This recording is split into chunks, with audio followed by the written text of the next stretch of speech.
Local protests over the very controversial North Dakota Pipeline tonight. The Dan Yorke State of Mind program is brought to you in part by Lookout Rhode Island and Takeo Comfort Solutions. This is fast becoming a national conversation. The Providence mayor made a big deal about it last week, and you may or may not be in tune with this. There's all sorts of interesting conversation goes on with this particular story, including the president-elect's, financial conflict of interest, which I don't think is the end of the world, but another miscellaneous problem with Donald Trump's election. Things the media didn't spend a lot of time on and most of the constituents never thought a lick about, and that is how much money he's got into issues that he's going to have an opinion on and perhaps act on. Welcome in on this Thursday evening. It is great to have you aboard. Let's go to the rundown before we check into our main topic of conversation. And by the way, FYI, for those of you who do believe that this multi-billionaire was going to reach down and bring a group of people together that reflected your middle-class status, think again. This is the richest administration ever in the history of our government. That may or may not reflect in some of their work. It's going to be a while before we can figure that all out. But again, there are conflict of interest headlines continuing to pop up. And of course, Donald Trump says in mid-December he's going to answer all of this by creating some kind of legal paperwork that will take him out of operational issues involved with his business. I'm not sure that he gets, I certainly hope his lawyers get, that that's not going to be enough. Anyway, latest on the transition from CBS. I want to thank Speaker Ryan for his hospitality. Vice President-elect Mike Pence and future White House Chief of Staff Reince Priebus met with Republican leaders on Capitol Hill Wednesday, vowing to cut business taxes, reduce federal regulations, and rewrite trade deals. We're going to have the most significant middle-income tax cut since Reagan. At Trump Tower yesterday, Treasury Secretary nominee Steve Mnuchin, a lifelong Wall Street financier, previewed the next administration's economic plans. The tax plan has both the corporate aspects to it, lowering corporate taxes so we make U.S. companies the most competitive in the world. Mr. Trump's choice of Mnuchin for Treasury and billionaire businessman Wilbur Ross for Commerce signals a turning away from candidate Trump's attacks on Wall Street corruption. When you cast that ballot, just picture a Wall Street boardroom filled with the special interests who have been bleeding your country and your city and every place else. I'm not going to let Wall Street get away with murder. Wall Street has caused tremendous problems for us. Mr. Trump is signaling he will keep his promise to Main Street with the agreement with Carrier to keep 1,000 jobs in the U.S. As someone who is not even yet president of the United States is able to negotiate something that was a major issue in the campaign. Senator Dan Coates, a former U.S. ambassador to Germany under President George W. Bush, is being considered for Director of National Intelligence. Retired Marine Corps General James Mattis is the frontrunner for Secretary of Defense.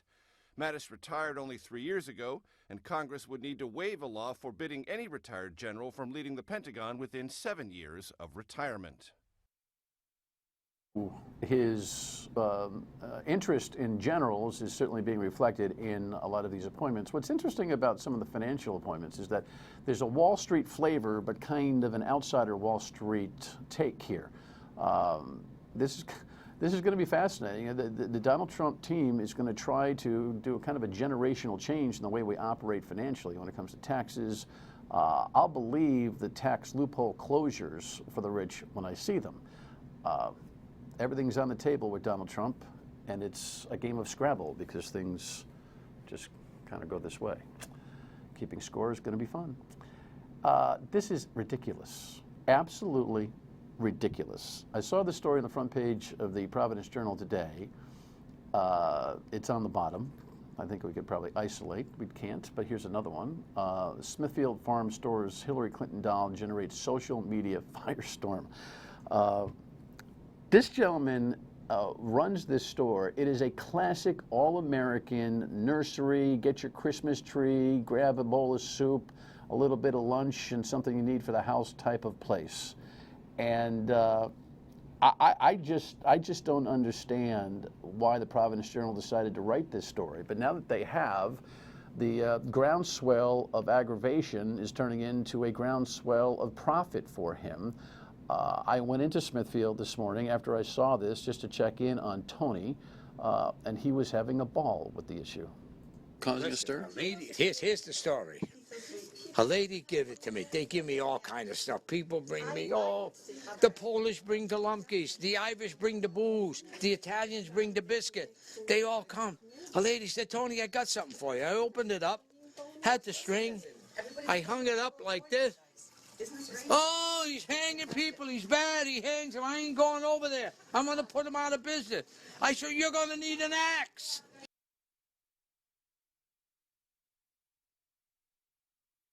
Show. Oh, hello there. Well, we're having one of those days today, it seems. But anyway, he's got one of these Hillary Clinton dolls, and he's got it from a wire. And you know, she speaks. It's a $24.95 thing you get on the internet, and it's a gag.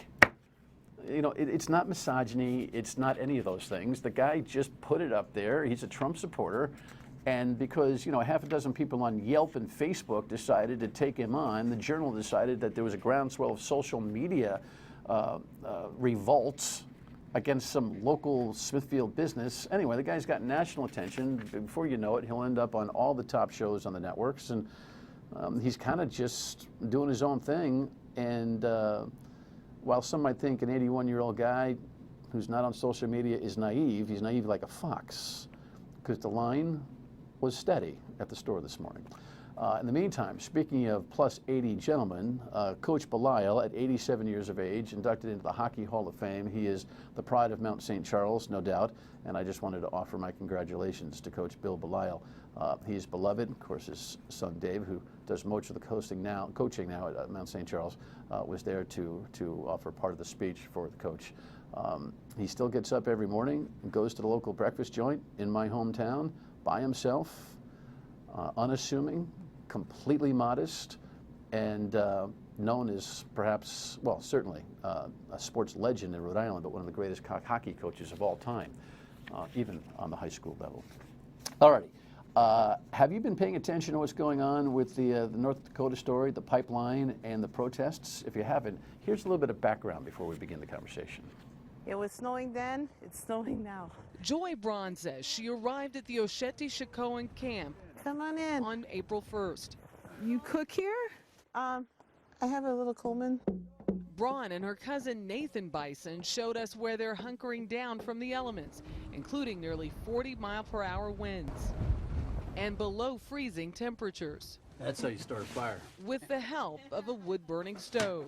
The governor is saying this is a dangerous way to live in these conditions. He sure didn't care when it was the same temperature as it is outside when he was fire hosing our people. He didn't care about it then, so why is he caring about it now? So when he says move out, when he says evacuate. He has no authority here. And are you going anywhere? No, I'm not going anywhere. Bison says he relocated from Las Vegas to protest the Dakota Access Pipeline's construction. I quit my job to come up here. You did? Yeah, I put my whole family at stake here. Despite some violent clashes, Bison is one of thousands who have stood their ground at the site in recent months.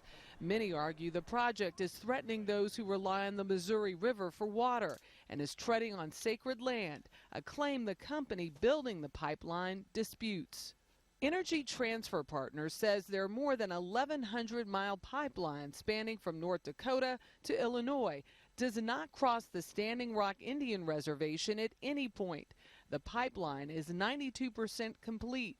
A remaining portion crosses under the Missouri River near the encampment. They will not stop our project. That's naive. CBS News spoke to the company's CEO, Kelsey Warren, earlier this month. We're not even crossing any Native American property. And there's your background. Nick Katkevich is part of a group known as Fighting Against Natural Gas that's morphed into what you call FANG. Now we're just called the FANG Collective because we do more than just fighting against natural gas. All right. Last time we met, I think it was about Burrowville, right? That's right. What's going on with that? You guys have stymied that project so far. Yeah, you know, now there's been 11 towns in Rhode Island that have passed resolutions opposing the power plant, and that number's only going to grow. So momentum is very much growing in terms of the No New Power Plant campaign, that's for sure. Yeah, we did a lot of work on that. Frankly, I have to admit, though, in the last 6 months or so, we've taken our pedal off that metal. We're going to have to regroup on that conversation. What's your motive here? Well, actually, you know, the woman in the last news segment, Joy Braun, folks from FANG actually made a pledge to her back in the spring that, you know, when the time came to fight and support the fight against the Dakota Access Pipeline, that we would do all we could to support that fight. And myself and other FANG members have been at Standing Rock. We still have at least one FANG member that's there right now in the cold. So we've been there to the front lines, and you know, with these bank actions, we're answering the call for solidarity actions targeting the financiers of this pipeline project. Well, it's always the money, right? That's right.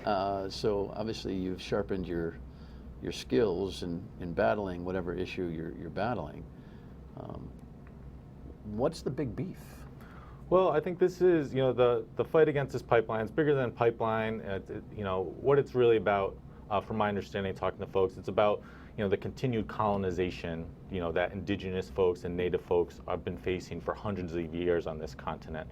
While the CEO of the company says that's not tribal land where the pipeline crosses, there's a treaty that the United States government signed in 1851, the Treaty of Fort Laramie with the Great Sioux Nation, that said that that land is in perpetuity, you know, territory of the Great Sioux Nation.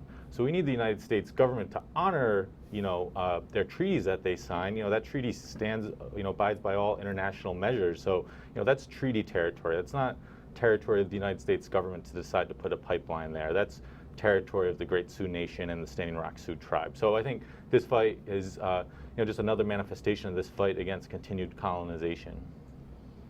And you thought it was about dirty water. We'll come back and talk more. Stay with us.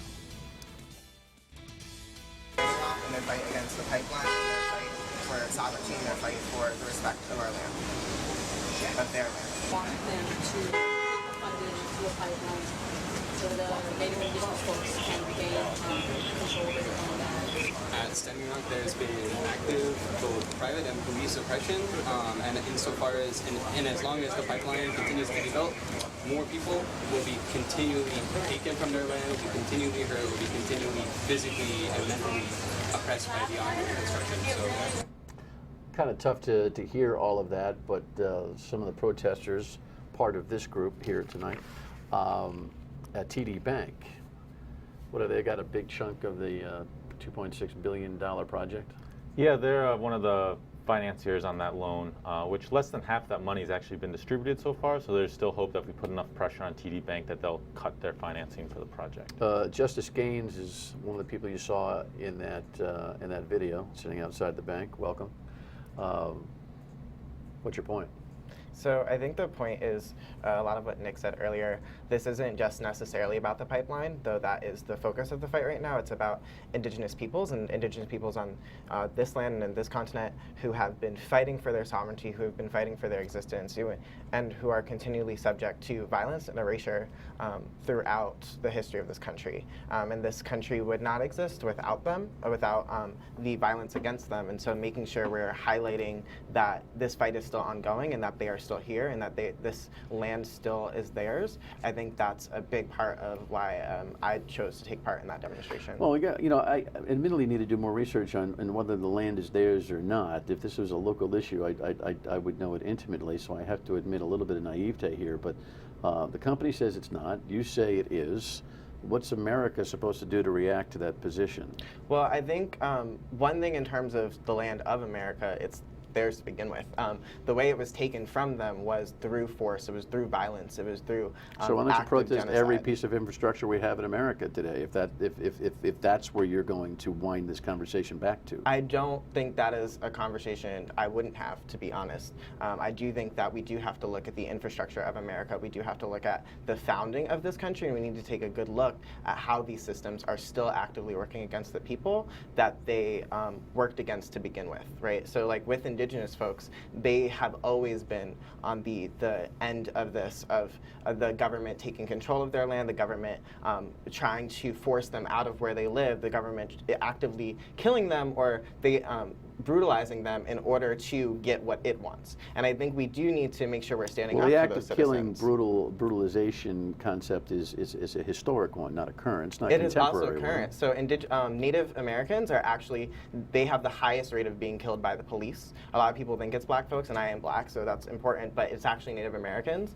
They're also incarcerated at extremely high rates. They are raped at extremely high rates. So this act of brutalization it is current. And we erase them, and that's part of the structure of America, is that we like to erase Native folks because it helps us feel better about the land we're living on. But in reality, it's an ongoing project to try to eliminate Native folks out of existence. And so this pipeline is just highlighting that issue, and it's part of the reason we have to make sure it's not lost and that we keep bringing attention to it, because the act of them firing water cannons in freezing cold weather, that's not new. That's something that they've been trying, the same purpose of that, which is essentially trying to kill someone. If you're trying to spray them with water in a freezing cold temperature, that's trying to kill someone. And that has been something that this country has been trying to do since the first settlers arrived Those here. who fire this alleged weaponry would say it's an attempt to get them to move, not to kill them. In freezing cold temperatures, though, if someone sprayed water at you in freezing cold temperature, I'd move. You would move, but you also might die, right? There was a lot of people who got diagnosed with hypothermia that night who were severely injured because of that. And I don't think we should eliminate the damage that they know that can do to someone. There are other ways to get people to try to move, and there are also and that is not necessarily one of them. Such as what, the courts?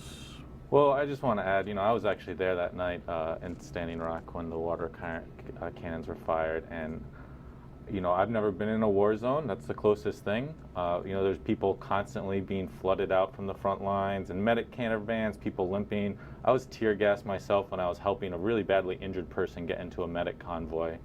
The police are intentionally targeting medics out there.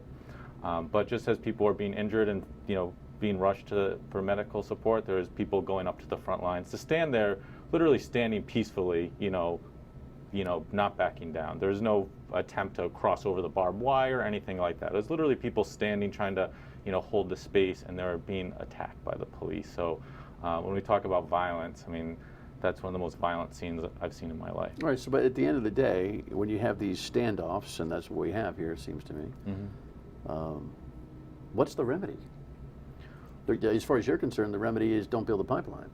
Well, the remedy is to get away from the land, shut the project down, and be done with it. There's an absolutism to your point of view, which I respect, which provides a tough reconciliation, doesn't it? Well, so something that was said to me yesterday by a police officer was actually that, I agree with you, the pipeline shouldn't be built, but this isn't the right way to go about things. And I think on a point about the right way to go about things, this is not the first action that the people at Standing Rock have done. They were in conversations before the pipeline was built saying this is not proper. The pipeline was actually redirected from white suburban areas into their territory because those people did not want the pipeline built there. So there is a lot of conversations that moved the pipeline in the direction it is, and there was a lot of conversations beforehand where water protectors tried to reach a resolution that was not reached. And so now we're at the point where they're being brutalized and they aren't being listened to. And I think so, I do believe that the goal now is this pipeline should not be built, and it definitely should not be built through that land. All right, when we come back, we'll talk about why this should matter to you here. Stay with us. All right, so what does it mean to the local community? Why is it important that we are having this conversation here? I ask my producer, Lexi Chris, all the time, why are we having this conversation on this show? Why don't you answer it for me?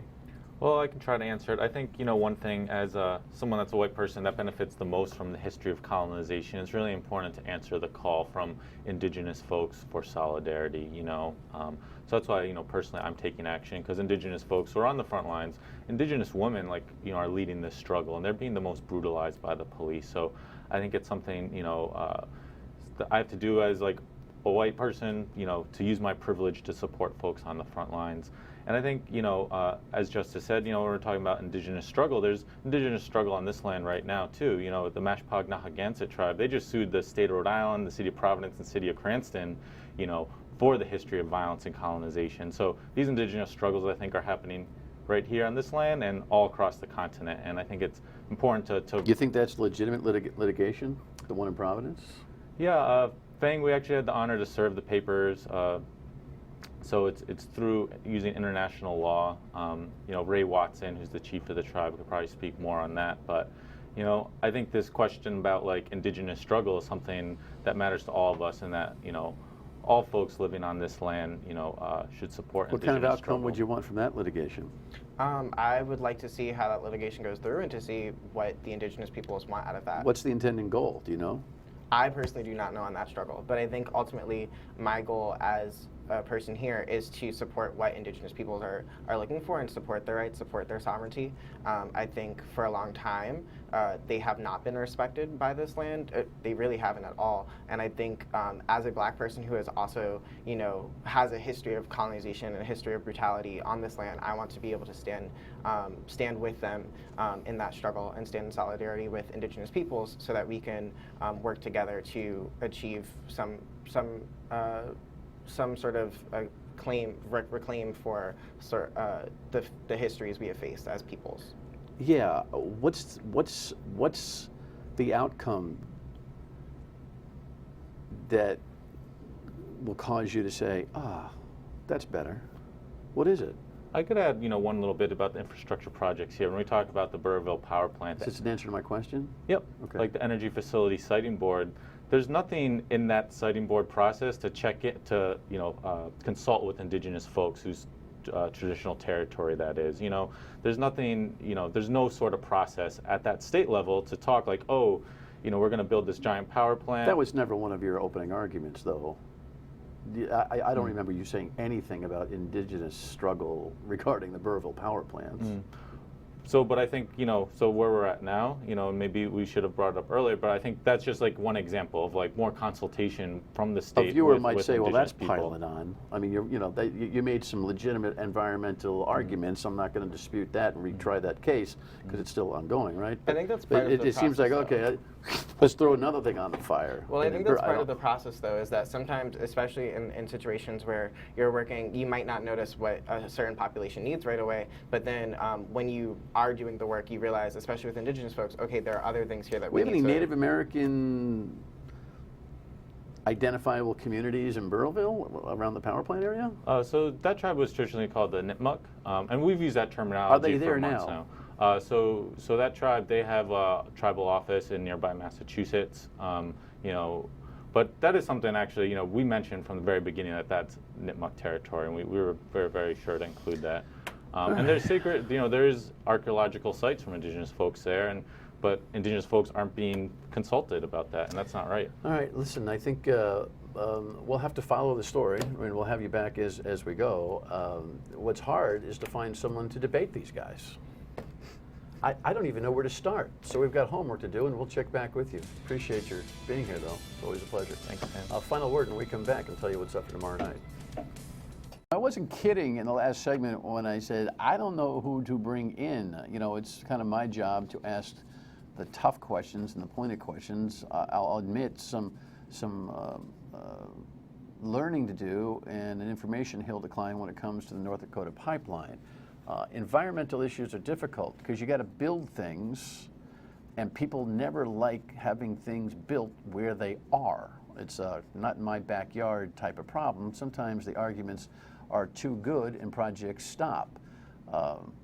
Is there piling on going on here? I don't know. We'll have to pay more attention to it. And if you've got a thought on it, contact us here at Dan Yorke State of Mind, because we love the opposition point of view when we can find it. The president of Roger Williams University joins us tomorrow night. He's got a point of view, along with a bunch of college presidents, on things going on lately. You'll enjoy that conversation. See you on the radio at 3 tomorrow. Bye.